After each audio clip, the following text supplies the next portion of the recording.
Yes, people. What's going on? Yo, Tom, what's going on, man? I threw you in the deep end. We started just like that. Let's get it going. Hope you're doing well, man. Hope everyone's doing well in the chat. Make sure you do hit that like button, hit that subscribe button if you're new to the channel. Today, what we're going to be talking about, usually we talk about Arsenal, so today's a little bit different. We're going to talk about Liverpool, Jude Bellingham getting rejected by Liverpool, Arsenal in the search for Gravenberch. You guys are in the search for Gravenberch. There's so much going on. We're going to talk a little bit about the Premier League title race, a little bit about everything going on with the top four race, and nobody better than Tom Little in this situation. The guy absolutely went in, if you guys don't know, on his channel. I'm going to put the link to his channel in the description. Of course, if you could send that in the private to me, I'll make sure I add it before the end of the stream. And everyone in the comment section, just so you guys know, there will be an Arsenal stream later tonight after the Champions League around 10 o'clock, where we deep dive more into some of the Arsenal topics, like what happened against Liverpool, what happened against what's going to happen against West Ham. Is it going to be a trial for Declan Rice? Is it going to be a situation where William Saliba can come back before the next game? All this plus more at 10 p.m. But right now, stay with us. We got to get into this topic, bro. A lot's happened in the last 24 hours. Tell me, how you feeling?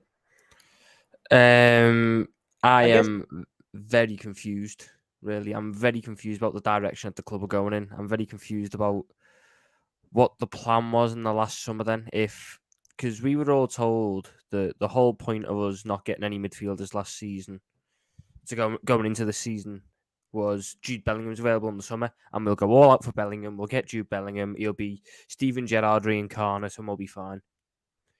All that I fear is going to happen is we are going to end up buying midfielders now that were available last summer. So we've wasted away a season for no reason. Just so everyone knows, you support Liverpool. And welcome to the channel, Tom. If you guys don't know Tom, he's supporting, when he says we, he's not talking about Arsenal, he's talking about Liverpool. So if you're a little confused there, that's the just a clarification. But yeah, for anyone who doesn't know, who is the first to break the news that Jude Bellingham will not be joining Liverpool? Paul Joyce. Paul Joyce was the one. And what is Paul Joyce's? Is he a Liverpool specialist or? Paul Joyce is the most reliable voice in the Liverpool journalism community. So if there's ever any big news regarding Liverpool, it comes from Paul Joyce. Paul Joyce was the first one to report the Cody Gakpo signing in December, straight after the Aston Villa game. Cody Gakpo was announced by Paul Joyce. You know, when he says something, it's normally true. The only questionable parts are when it comes to mouthpieces. And the question that has come up here is, before Paul Joyce released his article on everything, on the situation, there was a number of reports, really, an hour or so before, by the likes of Jan Fjortov. They weren't very reliable sources, like Jack Talbot was another one. They weren't like grade A sources, but with four of the same like tier B sources reporting that Liverpool was stepping up to interest and that we'd put in our first bid. So then this is where I'm sitting there going, what is the plan? What is the aim? Because we're getting very, very mixed messages here. So, and they've done this in the past. They've done it with the likes of Thiago was the main one, really, where they've said that we're not going to get him, and then we do end up getting him, and it's all just mental. And hopefully, whatever's going on, it gets sorted quickly. But if it does end up being a situation where we don't end up getting Jude Bellingham, it's not necessarily the fact that Jude Bellingham is the only player and we will not survive without him, and you know everything collapses. It's just you trust your board. It's more so the fact that we have thrown away seasons for almost what we thought was a guarantee that we're going to get him. And to not get him now is very embarrassing. I'll say that much. It's very, very embarrassing. You know what's embarrassing? The fact is that you guys seem to be the front runners for well over 2 years on a player who really and truly never signed a pre-agreement with you guys, never signed anything on paperwork, but it was just assumed that he was always going to join you guys. And Mhm. for you guys to be out the race before summer even begins, could this be a power play? Could this just be something to scare people away and say, you know what, we're not in the race, and then somewhere else you just jump in and you grab him? Or is this? Do you think there's It- any way you it- still get him, or is it done? Like, yeah, I think there's a line of thinking which is we put in the bid yesterday, it got rejected, and we now don't want to start sort of like alert City or Real Madrid or anyone like that to start coming in because we can't match them. So we released our brief to almost sort of make them go, oh, well, if they're not interested, we can wait to put in our bid. We don't need to put it in yet. And we're going to try and keep working on it behind the scenes. I don't believe that's happened personally. I believe we've went in there with an £80 million bid. We've been told 130, 140. We went, no. And we're going to, I reckon we can afford it, but it's either, it would be a situation of it's just Jude then. And as much as it's embarrassing if we don't get Jude after all the fanning around each other, we need more than Bellingham. so who was 100% we the need more than reliable Bellingham. journalist you said? Chris Paul Joyce. Paul Joyce. He tweeted it out yesterday. Yeah, Paul Joyce and then Chris Bascombe and everyone else jumped on it with them. Okay, so I'm looking at it right here. I'm going to share the screen. They're saying you cooled interest. Does it mean it's completely done? Just means you're not going to have, you're not going to throw everything at it. That means basically you guys have a price that you're not willing to go above, if I'm not mistaken. Yeah, pretty much, yeah. You know, I personally don't it's a think it's weird over one, though. for you guys. I I don't don't think. believe it's over, to be fair. I don't believe it's like done and dusted and we're not going to try again for him. But I do believe that if, you know, if City decide to accelerate their one or if Real Madrid decide to accelerate their one, we can't compete with them. So But I we think already we're knew only in the this. situation. I think we're only like in the situation now though where if he was to demand to leave or if he was to ask to leave only to us, then we might be able to work something out. But Dortmund are a smart club and Dortmund have their own interests to look after. And the simple fact of the matter is, unless Jude Bellingham unequivocally wants us and no one else, Dortmund won't lower their asking price for us because they know that Real Madrid or City will pay that asking price. So that's why I'm sitting there going, there's probably not a world where it happens. But there's so many aspects of this which are confusing because what's going to happen about this supposed, this investment that we were getting. I thought the investment was going to come in to pay for these sort of big transfers and cover the cost of that. Where's this investment going to go then? If not into transfers, because we don't need a new training ground or anything. We've done all that already. Educate me on this. What's the timeline on the whole Jude Bellingham story? Is it because when did it begin? For anyone who doesn't know, because like for me, I've been following it a little bit, but I'm not too sure how far back this goes. How It far goes back have far back. Liverpool been It involved? goes far back. Egal. It goes back to probably the January of 2021. And how much due Yeah, diligence do you think was done? Like, was Michael Edwards at we've them put time? near 2 years into this. We've put near 2 years into this Okay. And of do you trying to lay really groundwork and believe? stuff. Do you really believe a player that you put 2 years of communications in will reject you this early in a window? I don't think he's rejected us. I just don't think that we're going to pay the money required to get him. So you think it's I PR? don't think he's turned us down. I think he wants to join us, but it's not a situation where it's only us, and it's not a situation where where Dortmund are going to lower the asking price just for us. But we've been trying to do the groundwork and everything for this Jude Bellingham deal for 2+ years now, pretty much since he's joined Dortmund, and to see it just go up in flames like this and the names that get thrown out as the potential replacements instead of him, it doesn't fill you with a lot of confidence as to what the transfer strategy is within the club at the minute. You know what? What did Fabrizio Romano tweeted something about Todd Boehly? I'm confused. What is he talking about? Todd Boehly's been having like a meal in Spain, and the interviews got out to him and asked him what he thought the result would be tonight. And he said 3-0 Chelsea. He doesn't know what he's talking about. He doesn't know what he's talking about. This guy's absolutely a clown. Like I'm sick and tired of people trying to defend this guy saying he knows what he's doing or he knows what he's doing. You would have just said if he was actually a normal person who worked in football, he wouldn't come out here and say ridiculous predictions. He would just say, you know what, the boys are going to work their best off. They're going to work hard, do a PR thing, and just say they're going to try their best. I'm not going to come out here and say no crazy prediction.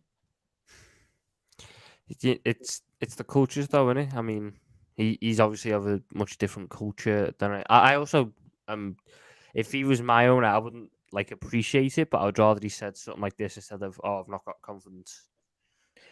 No, obviously you don't want him to say we don't have confidence, but to come out here and just say 3-0, Chelsea is near delusion and shows that he doesn't know what he's talking about. This doesn't breed confidence into anybody. This just shows idiocy.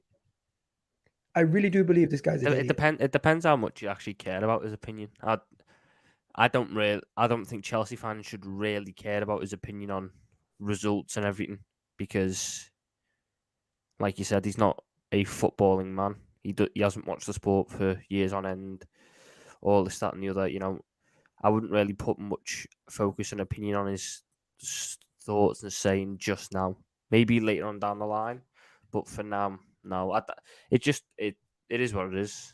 He just is that, isn't he? And you know what? If it comes off, he looks like an absolute genius, doesn't he? Fair enough. If it does, yeah. So now let's talk about this. So it goes from Jude Bellingham to Mason Mount. Explain to me the logic behind the Mason Mount signing. Are you guys viewing him as a potential Jude Bellingham alternative, or is he? What is his role in this Liverpool team if he comes in? Would you play him part of the front three? Would you play him in behind? Where would he play?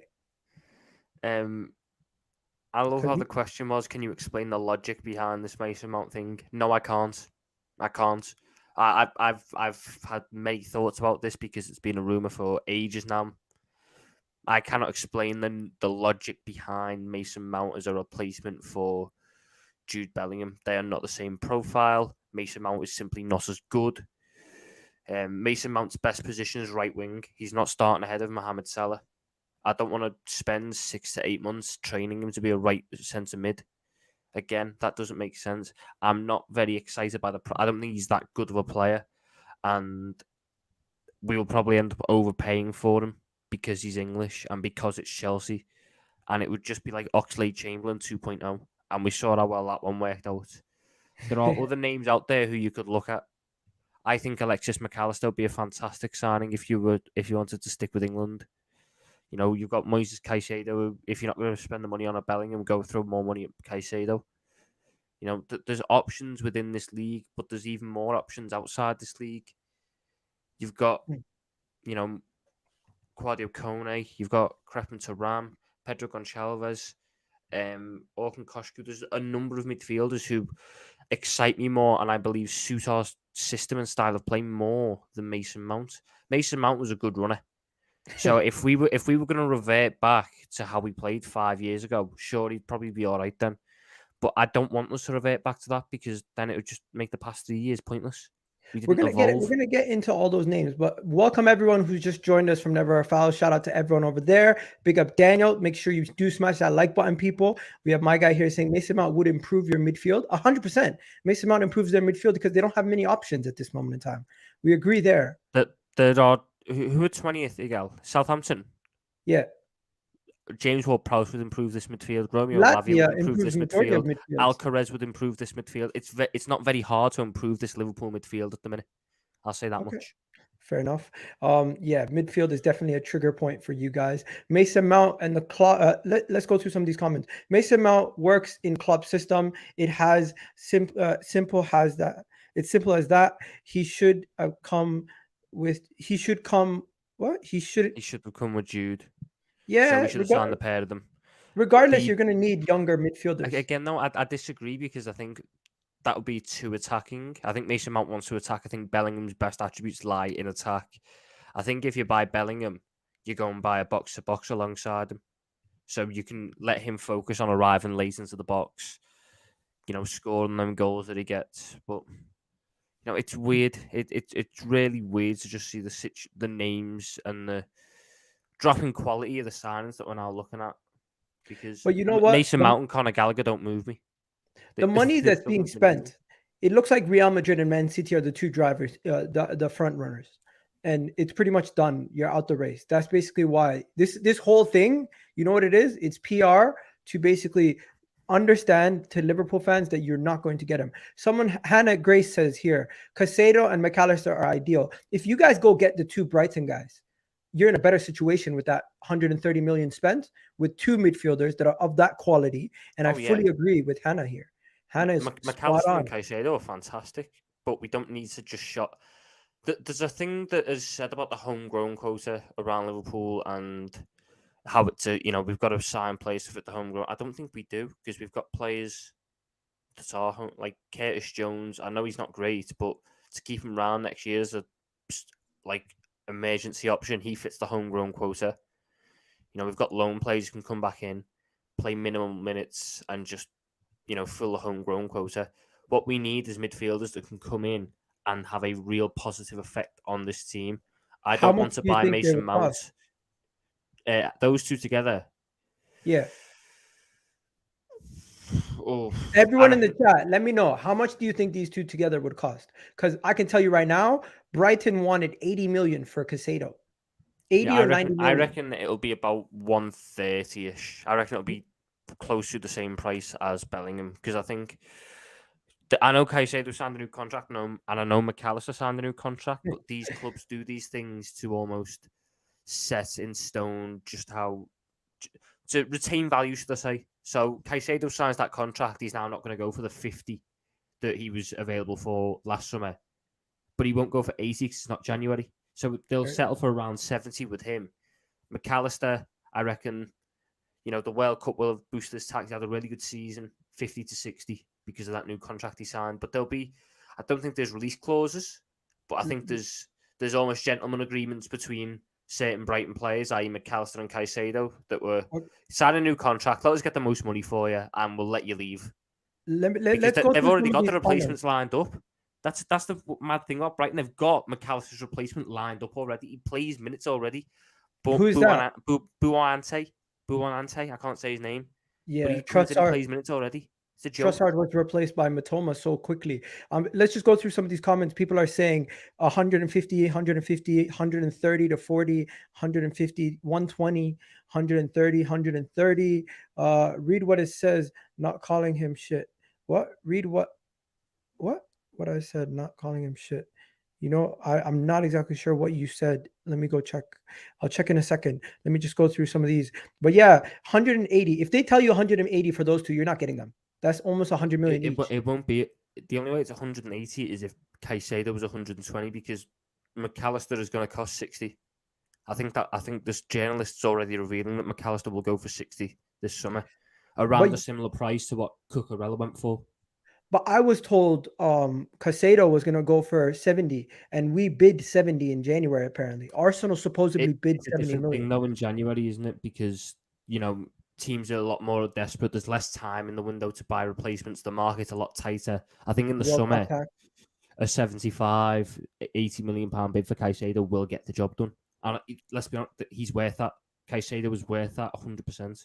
This guy for Sporting was a nuisance. I watched that game. I was at the Emirates. I'm telling you, this guy is like a nuisance. Every second, he's just biting at the heels of every player. He could have got sent off like 4 times. He's a good player. I'll give it to him. 20, 30 million if you get him.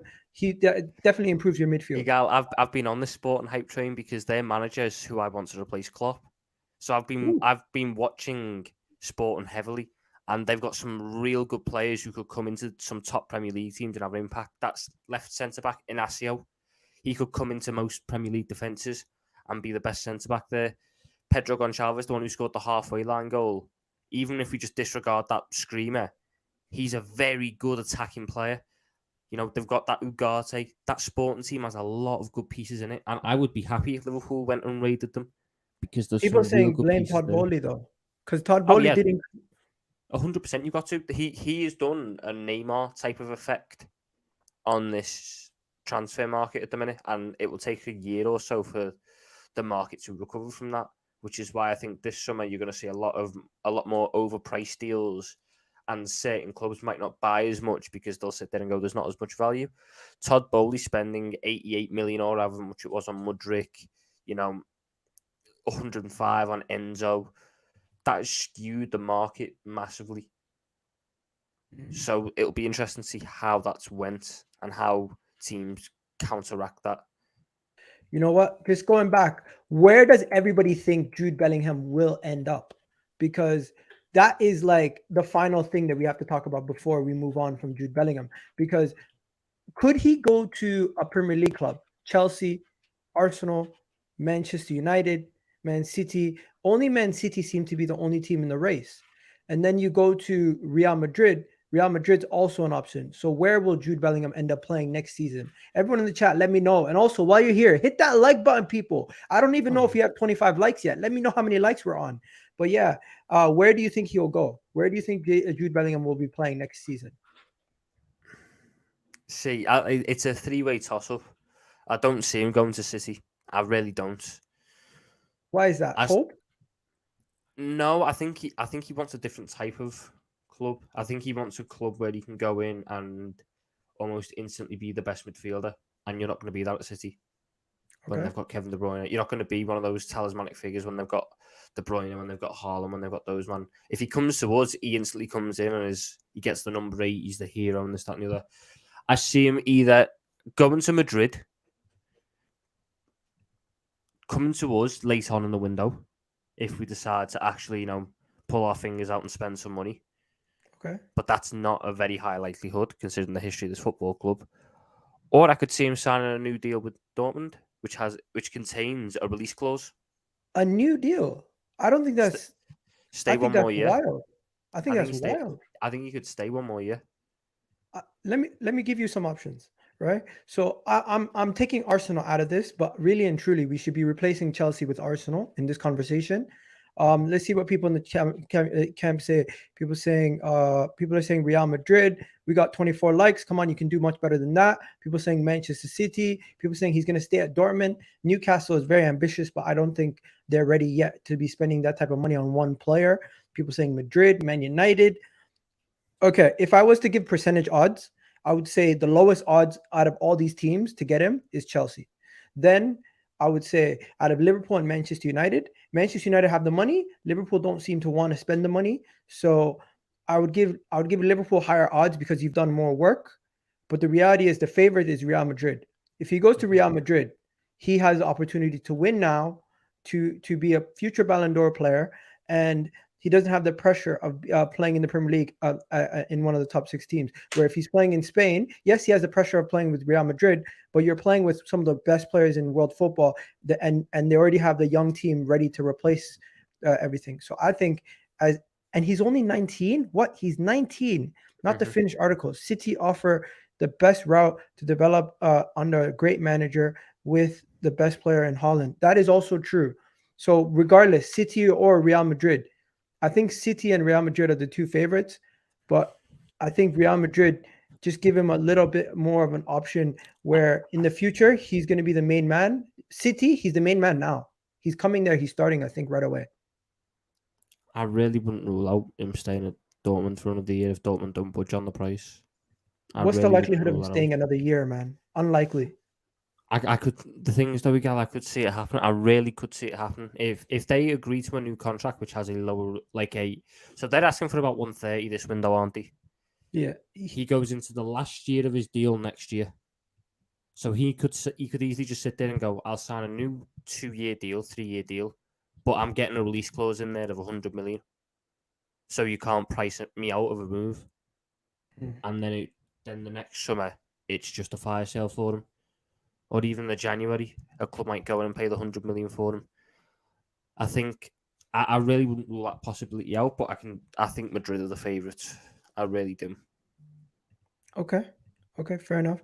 And then just before we go any further, people in the chat, let me know what you guys think. A lot of people are saying City. I think the Gundogan replacement shout was a good shout from someone in the comment section there. They said he could be a good Gundogan replacement. I could see that. I could see him being that similar mold of Gundogan in the future and having him play like that.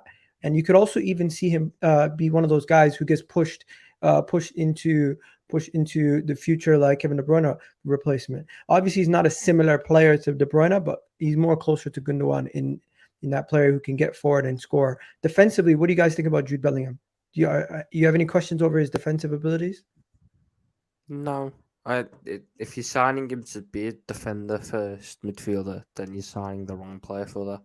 That's true. He is a attack-minded 8, but his defensive work is still good enough for that role. I wouldn't be Gundogan won't signing Bellingham for his defensive work. That's all I'll say on it. Gundogan will not be joining Arsenal in the summer because if he leaves Manchester City, he's going to leave to go to Spain. He's not going to join another club within the same league. I think he has too much love for thing to be doing that.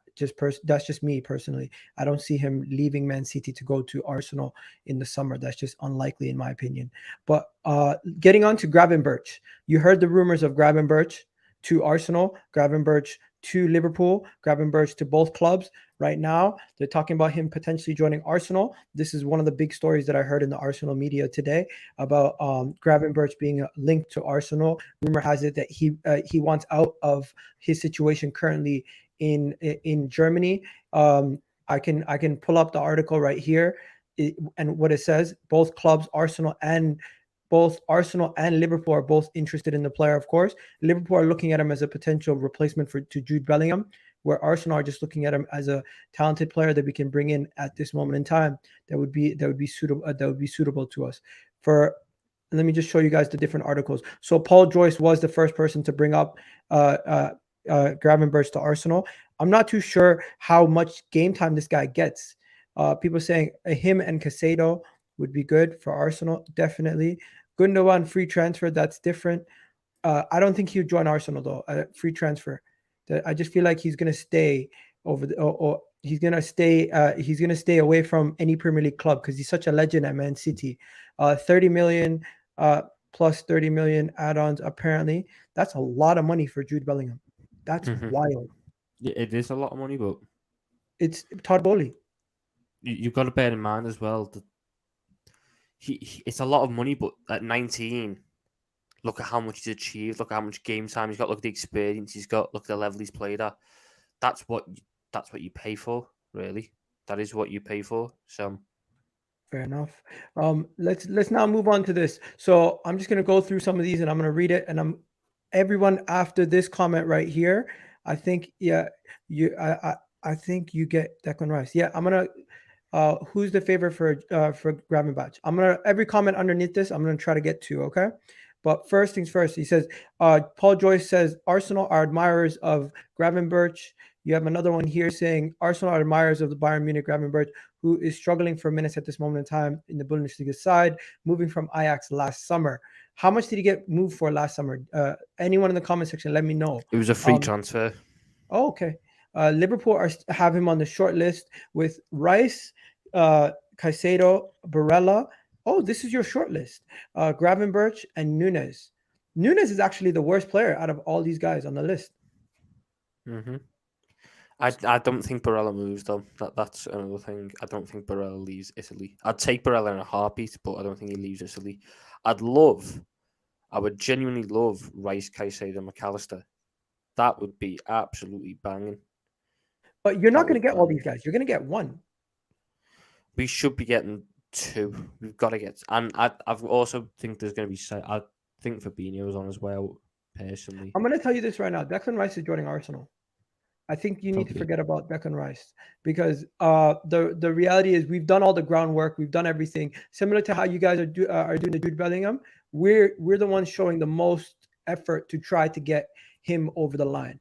Based on that, I believe that I believe similar to how you guys were working so hard on Jude Bellingham and he would have chosen you guys if you guys would have put the money up. I think that's a similar situation with us and Declan Rice. I think Declan Rice joins Arsenal over majority of Premier League clubs at this moment in time. Even his boyhood club, Chelsea. I'm not in the know, but I know somebody who knows Declan Rice, and they told me that he wants to go somewhere where he can win now and where he doesn't have, where it's the most stable. And at this moment in time, Arsenal fits that billing more than Chelsea. So, it probably does, but I'll tell you what, him and Enzo Fernandez in a midfield together, wow. That'd be ridiculous. People saying, yeah, Declan Rice wants Champions League football. He's not going to get that next year at Chelsea. Why Nunes? Klopp out. Yeah, Nunes is actually the lowest stature player on this list. Do you feel like he has a higher ceiling than all those guys, though? No, because he's 25. Bro, you sound depressed, man. Wake up. You're That- depressed. This club's got you so the sad, names man. that we've got, like I saw Yori Tielemans links coming back out earlier. Like I don't want Don't Yori believe, Tielemans. don't believe the trail. We've been through this for 2 summers. Arsenal fans in the chat, let him know that Yuri Tillemans links are from his agent. His agent runs the show. His agent has an amazing network of media that just tells them to. He's linked to everyone. He's linked to United. He almost signed for United. He almost signed to Arsenal. He almost signed to Liverpool. Next thing we know, he's going to be linked to Chelsea. This guy is linked to every club. Todd Boehly, if you need a midfielder, go sign Yuri Tillemans. He's perfect. He's perfect. That's the guy he needs. But at this moment in time, if you're going to sign a midfielder, Barella is not going to be on. Barella is on this list. I don't think that's realistic. I think he stays. Italy. Yeah, players like that, they stay in Italy for life. Then you got, there's another one that's not on this list. Milinković-Savić, Sergej Milinković-Savić. I'd love him. I think he's boss. I just think he doesn't fit the age profile of what we're trying to buy. Okay. I'm shocked he spent so long in Italy, to be fair. I swear you were after him for about 3 years. Sergej Milinković-Savić doesn't want to leave Italy, in my opinion, man. The guy's, I have to see it to believe it. Sergej Milinković-Savić, it seemed like they were comparing him to Pogba. They were saying Man United were going to sign him and Pogba. They were saying Arsenal were going to sign him. Every single club that has been linked to Sergej Milinković-Savić from now until the time where he started at Lazio. He's now 28 years old. If we sign him, he's the finished article. He comes into our team. He pushes us on to a next level. But will he actually join any Premier League club, or will he stay in his comfort zone in Italy? That is a question that we need to find out. We'll find out out in the summer, not now. But coming back to Gravenberch quickly. Coming back to Gravenberch. Big up everyone in the channel, everyone in the chat. Big up to you guys. Leicester get relegated. Yeah, Leicester get relegated. Would you guys take would you take James Maddison? I like James Maddison. I think James Maddison's a very good footballer. And I think if we play the system that we played against Hughes lot, where we were getting the centre mids forwards and out wide, Maddison would fit that. I just don't know about his defensive work rate yet. And Fair that enough. part I do need to see first before I do anything. Finally, Gravenberch, if he has the choice between Arsenal or Liverpool, where does he go? Does he start for Arsenal right away? I think he would work his way into being a Xhaka replacement eventually. That's what I think. I think it. I really don't know. Like, it depends on who you buy. If you bring in Rice, you've still got Jorginho there. You've got Xhaka there. You've got Fabio Vieira. You've got Odegaard. With us, it's a much clearer path to the first team. But we are probably less win now, almost. And he doesn't get Champions League football right away. Yeah, to be honest, I'm going to sit there right now. So if players are rejecting us because they want 1 year of Champions League football, then you're in trouble. I'm not too bothered. If you don't want to do 1 year of Europa League, then your loss, I guess. He would be a quality backup until he comes in. But you know what? Patino's also around. Patino, we need to see Patino in the Premier League though. We've only seen him in the Championship. Maybe we'll give him some game time next year. But moving on from Gravenberch, we got to talk about this Rashford injury. Everyone's worried about. Everyone's worrying about Rashford. Before we get onto that, we're gonna get on to Rashford. But guys, everyone in the chat right now, do me a favor, hit that goddamn like button. It's absolutely free. It doesn't cost you a penny. It helps the channel out a lot. You guys don't understand how much it helps. And I'm not even asking for a super chat or anything. If you want to do a super chat, you can, and we'll definitely read it out and give it the time that it deserves. But of course, do help out the channel. Help me out a lot. And yeah, let's talk about Rashford. How did Rashford get injured, by the way? I didn't even notice him get injured. I just seen a lot of reports about Rashford getting injured. He could be out for up to 8 games. He could miss the semifinal for the FA Cup. He could miss the quarterfinal of the Europa League. They're saying he could miss a lot of time. And these reports are coming out all over the place right now of the potential that Rashford could be out for an extended period. This could be an extended injury for Rashford. And no one's really talking about it. Yeah, I think he got injured and Everton, right at the end of the Everton game, he pulled up like he was trying to do a skill move and then he just pulled up and he had to go off, groin or hamstring injury, I can't remember what it was. That's a massive blow for United because the difference between Rashford and their next option is stark.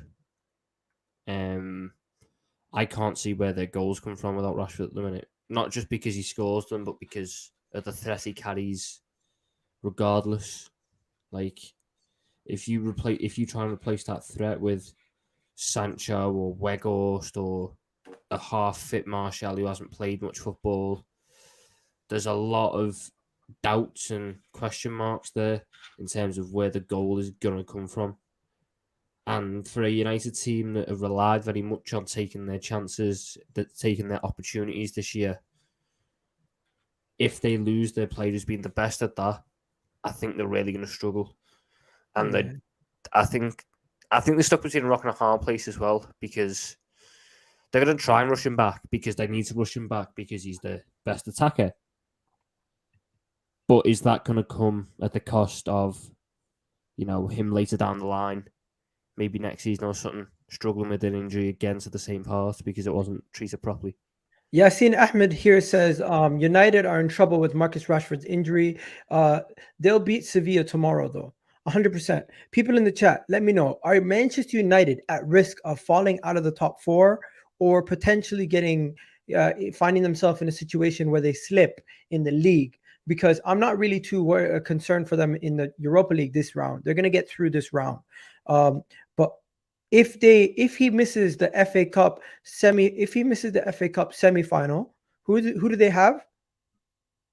Who do they have in the FA Cup semifinal? They got who was it? Blackburn or Sheffield United, whatever one out of those two made it to the Yeah, semi. so they're going to be fine in the FA Cup. Oh no, they got Brighton, didn't they? They're going to be fine against Brighton, don't you think? No, I think Brighton are a real trouble inside. So Brighton could beat them. I think people downplay just how good Brighton are. Like Brighton can cause problems. To be honest, I think it's Brighton. So I might be wrong. Can you see the screen? Yeah, there it is. It was Brighton there. Yeah. Okay, so these are the upcoming Brighton games. Can cause problems. If he was out until after the FA Cup semifinal game, that means he'll miss the first game against Sevilla. He'll miss the Nottingham Forest game.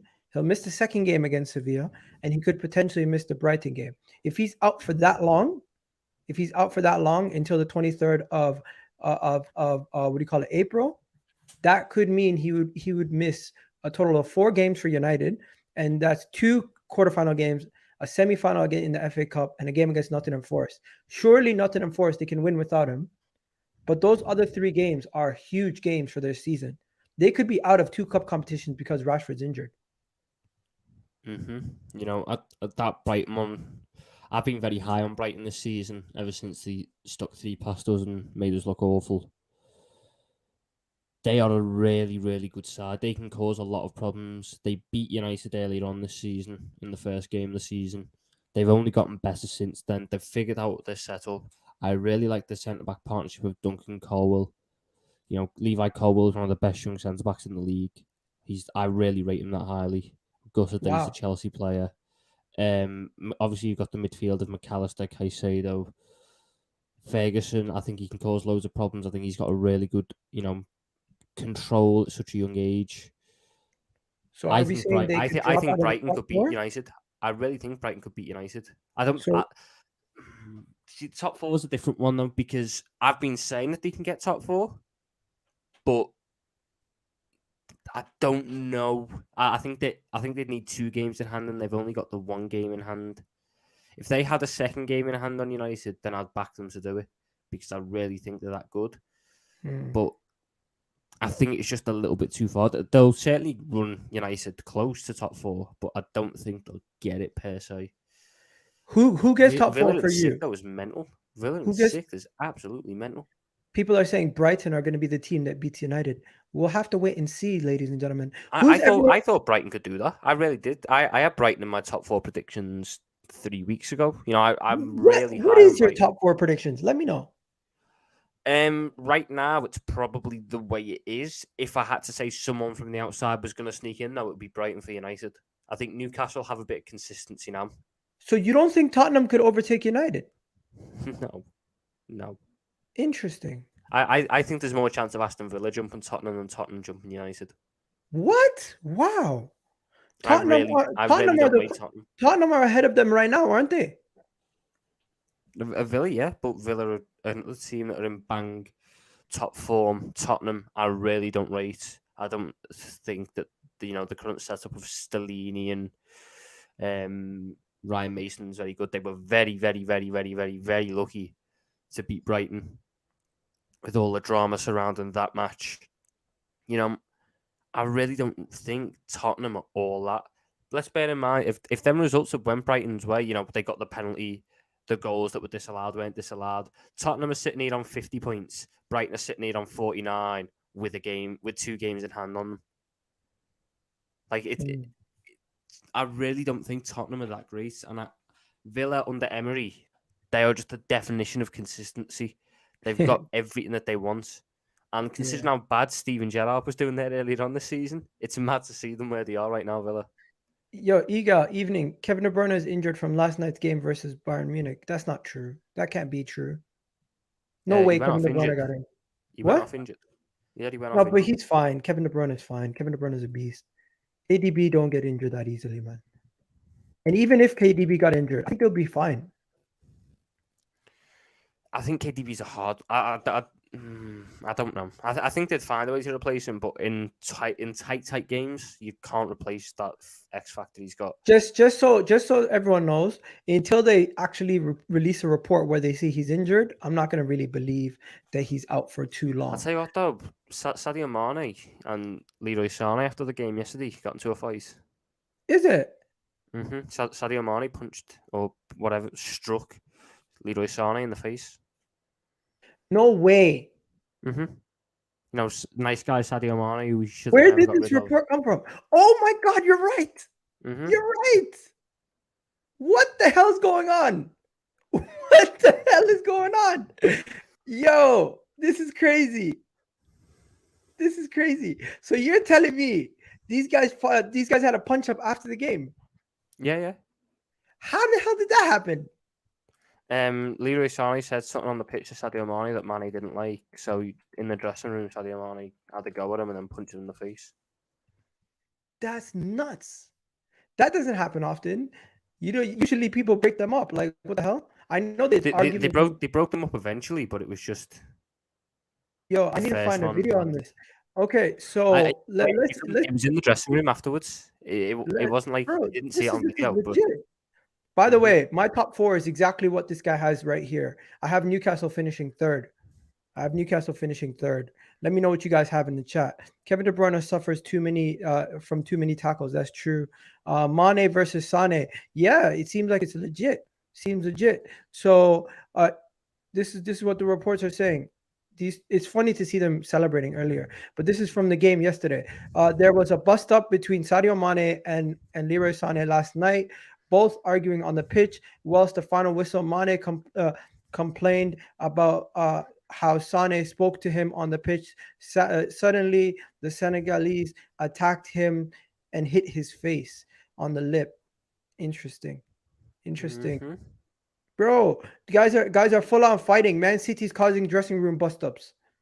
These guys are... all I know is I've left with something. These people who sat there all season long and told me we're missing Sadio Mané. He's the reason why you're in the situation. Sadio Mané at Bayern Munich is washed. I've been saying it for ages. He is washed. He has scored more offside goals than actual goals this season, and that is an actual fact. Wow. He has scored 7 offside goals and 6 actual goals. You know what? The whole Sadio Mané thing, I've been beating that drum. I'm like, because the way you guys speak about him and his departure is as if he wouldn't have been able to find a mold or a way into this team. I thought he would have eased the transition of some of your attackers. He maybe could have played a part in this team. Like he might have been, another season at number 9 or something. But I will tell you right now, Egal, we do not have any more points if Sadio Mané is in this team than we do now that he's not, because he is not the same player. And when I That's look at the crazy. attacking options that we've got, I think Cody Gakpo's got a better long-term future in terms of just the next 2 years. I'm not even going 5 years down the line, because obviously, but even in just the next 2 years, Cody Gakpo, Darwin Nunes, Luis Diaz, even Diogo Jota, all those lot will be better in the next 2 years than Sadio Mane is, because the physicality is not there, and he was a player who, unlike Salah, his main attributes were the physicality. Salah has been criminally underrated for his close control and his technical ability. Sadio Mane has always been a lot more powerful than Salah, and I've always been of the basis that if someone's at peak power and someone's at peak technical, peak power will always win. But Salah's technical ability right now is much higher than Sadio Mane's power and his pace and everything, and you can now see it coming. He's just a yard off everything, and I like Sadio. He's a legend at Liverpool, so on that level, it's sad to see. But also, he thought the grass was greener elsewhere, so he can hold that. Okay, so while we're talking about Champions League, let's jump in. Let's jump into this quickly. This is mental. Haaland is a problem. Arsenal have a problem. This advantage City are literally busting up everyone in the Champions League, and especially German sides. They've been beating all the German sides, and Erling Haaland is on a ridiculous goal scoring record this season. Like, this guy is up there right now with some of the top. What is this? What are they talking about? Chelsea, Real Madrid players. Oh shit! Yeah, there's been a lot of Chelsea, Real Madrid players. Quickly, what's your prediction for the Chelsea Real Madrid game tonight? I say it's in the Bernabeu. So yeah, I'm gonna go I could see this being a whitewash. I really could see this being a whitewash. I think Chelsea 4-5. have this thing where they defend really well, no matter who the coach is, no matter what the thing is. So I could see it being like a slow, a calm 2-0. Nothing crazy. I can't see that without Thiago Silva. I don't think they've got the experience, calmness. Like, Koulibaly's experienced, but he's a bozo, and his partner Fofana is calm but doesn't have that experience yet. I just think this Chelsea team ain't all that. Yeah, I could see it being 4-1 Madrid. Like, Benzema turns no matter what you do, I hate to say this, but Chelsea in the Champions League, Real Madrid in the Champions League, two teams that historically continuously find ways to win and do things. I'm just going to say Chelsea, they're going to lose, but it's not going to be an embarrassing loss. It's going to be a tight draw. It's going to be a tight, close game, and then Real Madrid are just going to find a breakthrough and end the game the winners. But it's going to be a tight game. It's not going to be a blowout. Chelsea don't get beat that easily in any league, in any game in Europe. Like, you don't see them get blown out. When was the last time you seen Chelsea get slapped in a European tie? It doesn't happen. Gosh. Yeah, but in the same breath, it never happened to us. And Real Madrid stuck 6 past us, and we only got 2 this season. And people we are saying better than Chelsea. 3-0, 4-0. I don't think that's realistic. I could see it because Todd Boehly said 3-0 Chelsea. Now they get 3-0. I could see it written in the stars. Todd Boehly predicted 3-0 Chelsea, 3-0 Real Madrid happens. But I really do think 2-0 is a fair assessment of what might happen, because Chelsea defensively are still respectable. Even though they're not that good, they're still respectable. It's Ramadan Benzema, though. It's Ramadan Benzema, and he's a menace. He's an absolute menace at this point. He got a hat-trick against them last year. No, I don't think he gets a hat-trick again today, but he easily gets 2. What are they comparing these guys to? Most goals in all comps in the first season, or most goals in all comps from a Premier League player. You know, this guy's a problem. He is a problem. As much as I want to banter people and make jokes, Erling Haaland, you can't make jokes about. The guy is gonna just come. He's gonna score his goal, and he's gonna leave. And yesterday, not only was he scoring goals, he was adding assists to his game. He was. I mean, look, from a completely shameless level, Darwin Nunes has more GA in head-to-head games than Haaland this year. So I've left with Sutton, but Haaland's just a joke. If there was a striker that was perfect for the chances City create, it's him. And now that they've figured out how to use him properly and they've adapted themselves to it, there's no stopping them. There really is no stopping them. He's going to break every record this year. This is just another record on his book. He's already... That Salah season, people disrespect Mo Salah. Look at that Salah season from 17-18. That's a joke, man. You know what? Mo Salah gets a lot of disrespect because people want to banter Liverpool. They don't want to take it serious. Yo, Egal, the debate is over. Rodri better than Odegaard and Partey. What are you talking about? Rodri scores his first Champions League goal, and all of a sudden he's the best thing since sliced bread. It's a great goal. It's a beautiful goal. How Rodri's are you doing really comparing a well. DM to an AM as well? Like, why would you compare Kevin De Bruyne with Thomas Partey? I don't No, get why you're comparing a DM and an attacking mid. It's different jobs. the I think Rodri goal I was a think beautiful Rodri's goal, though. better. I do think Rodri's better than Partey, but I don't think it's debate over. I can I see the think argument I there. think Rodri has certain skill sets that Casemiro cannot do. I think Rodri has certain skill sets that that Thomas Partey can't do. But the defensive ability of him is slept on. His ability to get Rodri's forward a and joke. add his attacking assets are spoken about not enough. I feel like he doesn't get enough credit for his ability to add in a goal or get assists or spray balls. I feel like at times we just look at the City system and say he's a great player in the City system. Realistically, there is a case to say after Sergio Busquets, he's the best defensive midfielder we've seen in a long time. Like complete defensive midfielder. Look, He's one of the most complete he's a players. I joke. agree. He's You know how Van an absolute. Dijk just comes in and takes the ball off people standing, tackling, not even sliding? That's what he does. He just stands and tackles and walks. Rodri has to maintain a. So I think the thing that people don't understand about Rodri is he has to maintain such a high level of consistency, because if you take him out of that Man City team, it crumbles very quickly. He's that integral to it, and his performance level can't drop. So the fact that he has kept this performance level up for as long as he has done is a joke. I mean, I've already apologised for daring to compare Fabinho to him. Rodri's a different level. In terms of all aspects of DM play, he's the best the Premier League's seen for a number of years. And Casemiro's good. Casemiro's fantastic. Casemiro has a better legacy in football.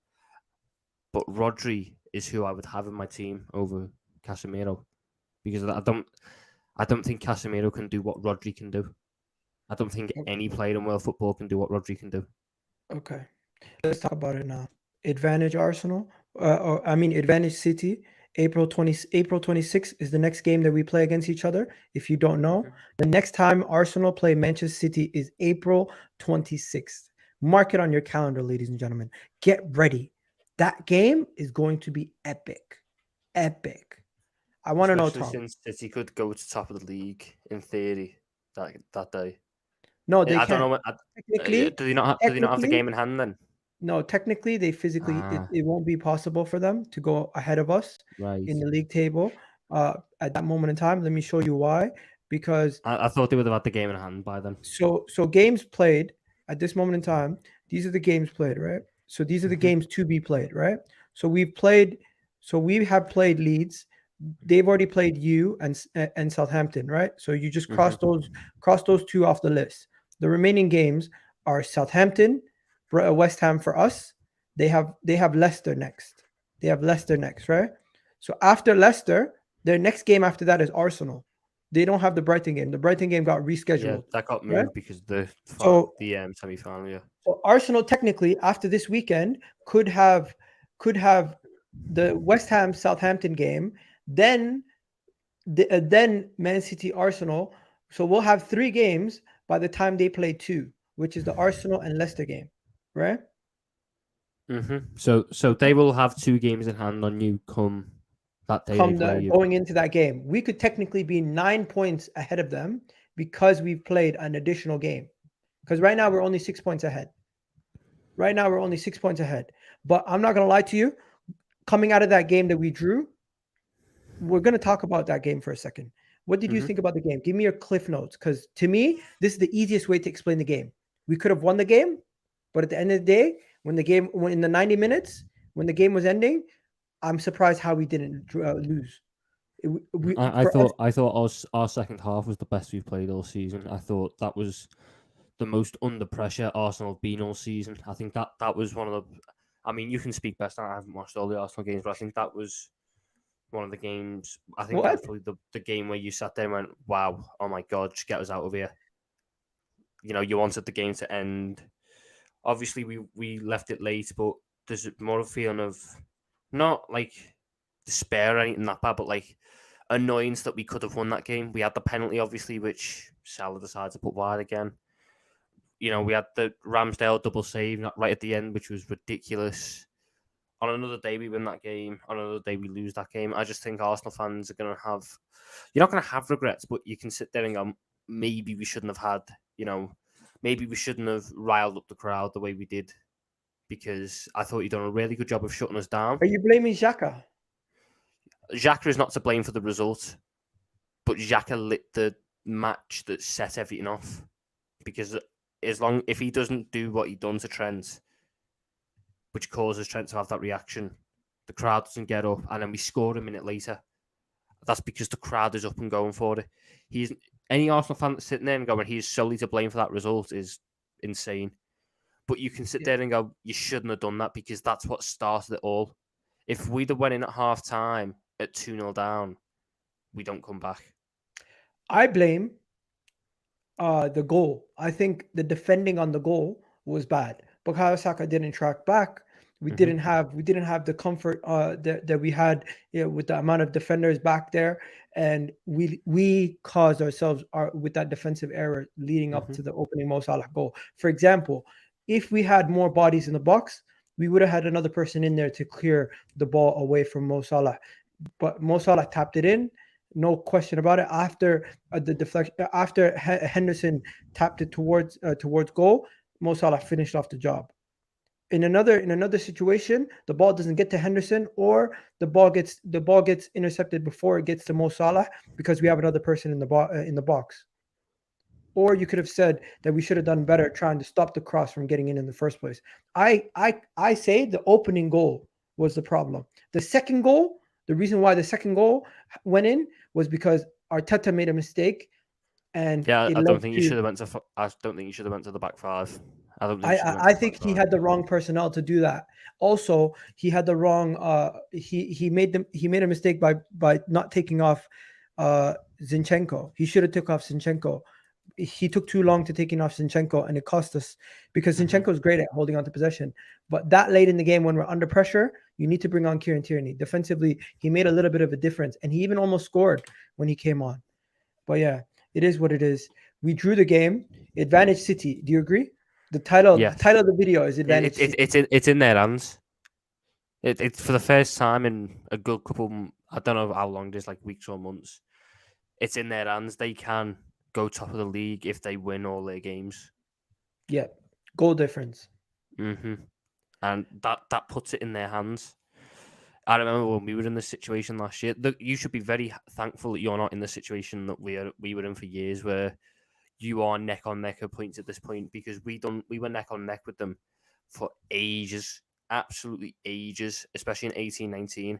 And every week you'd see your team go top of the league and then back down to second, and then top of the league and then back down to second when you played first.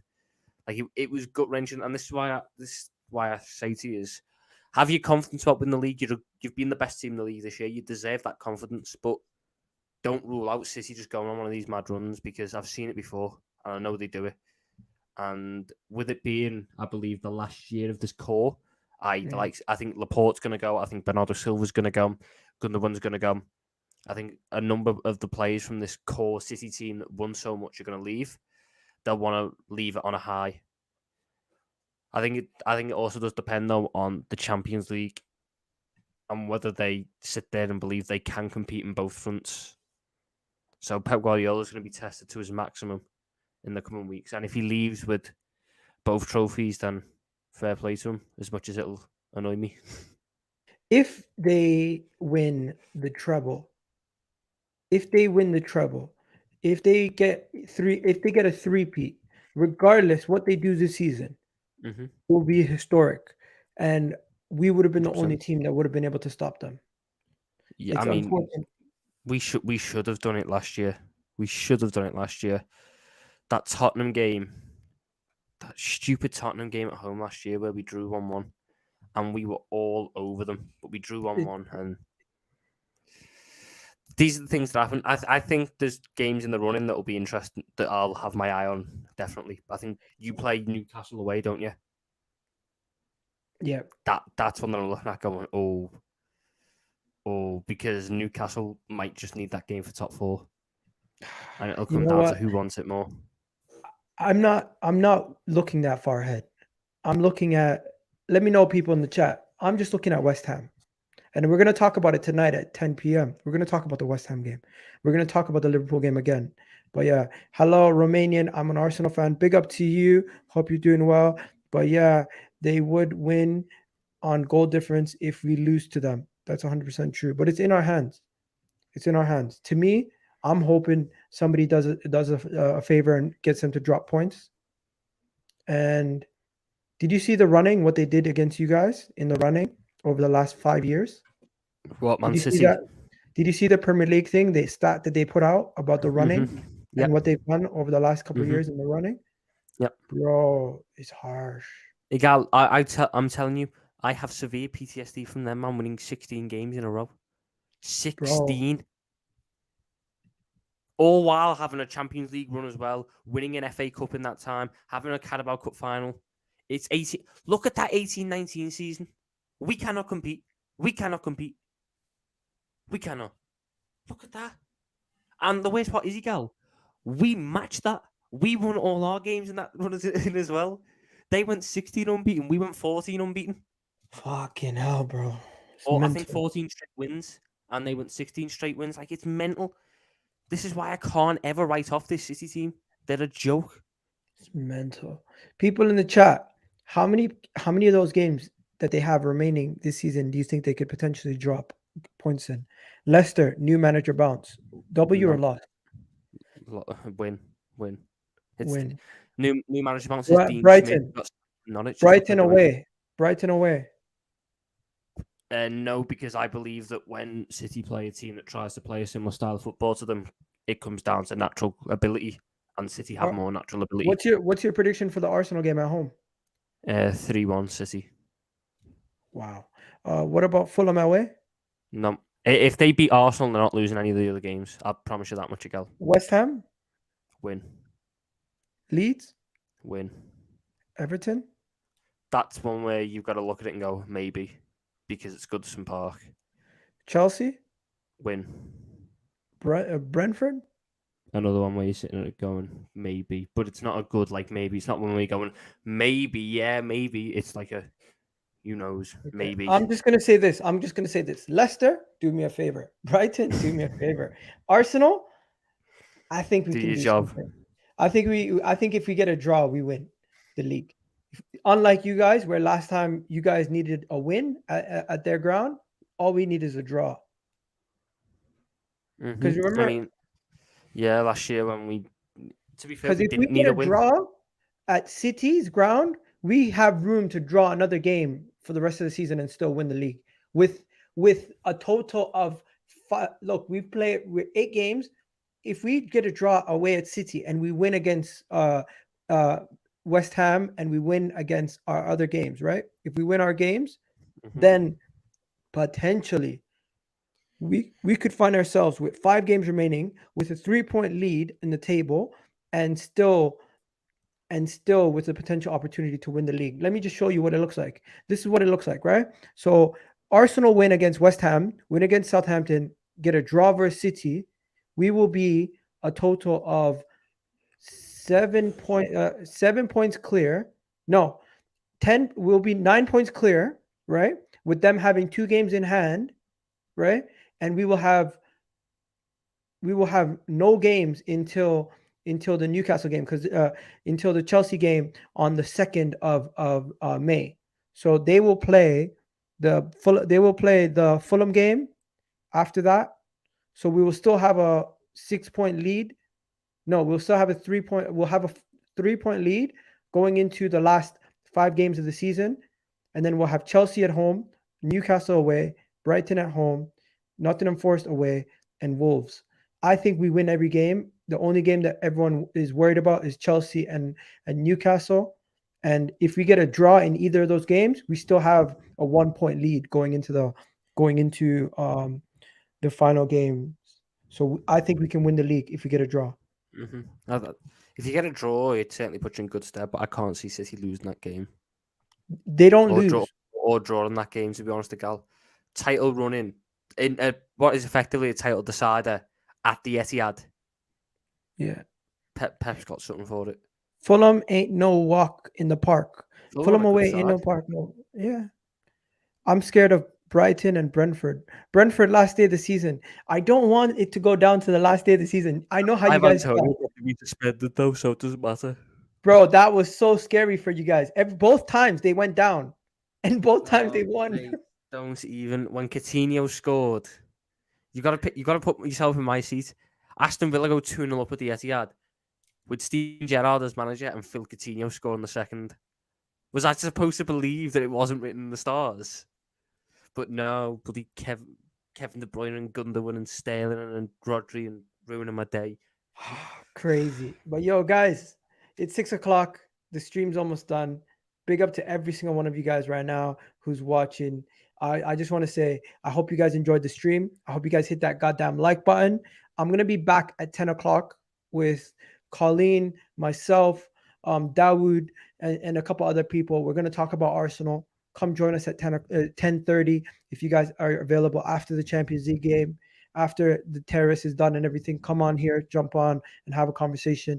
And I honestly want you guys to help me out. I want a goal to hit 20K subscribers. I'm only like 400 something away. Make sure you do subscribe. Tom, I'm gonna make sure I put the link to your channel right now. What is your channel called again? It's just my name, Tom Little. Do you spell it the way you spell it on Twitter? Yeah, with the one in there. Because apparently there's some famous boxer who's had the inconvenience of taking my name. Tom Little. Yeah, found it. Okay, so the link to Tom's channel is also in the description, ladies and gentlemen. So do go check that out. I think it is Advantage City, but I'm willing to ride it out, even with the Advantage to City. I think we can still do it, but we have no choice. What are we gonna do? We're gonna sit here and cry? We can't do that. Yeah, you're in a good position. You're in a better position than we've ever been in against City at this point. So yeah, people saying it's been a good stream. It's definitely been a good stream. I appreciate you for coming on, bro. Last minute, I messaged you.